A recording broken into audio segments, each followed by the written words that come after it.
বাংলাদেশে কয়েকটি বিশেষায়িত ব্যাংক রয়েছে। প্রার্থী, বাংলাদেশে ৩টি বিশেষায়িত ব্যাংক রয়েছে। এই ব্যাংকগুলো সরাসরি সরকার নিয়ন্ত্রণ করে।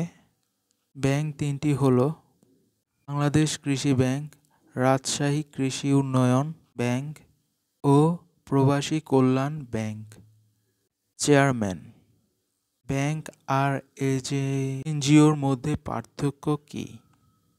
প্রার্থী, ব্যাংক হলো আর্থিক প্রতিষ্ঠান যা সাধারণ মানুষের টাকা গ্রহণ করে, পুঁজি গড়ে তোলে বা বৃদ্ধি করে।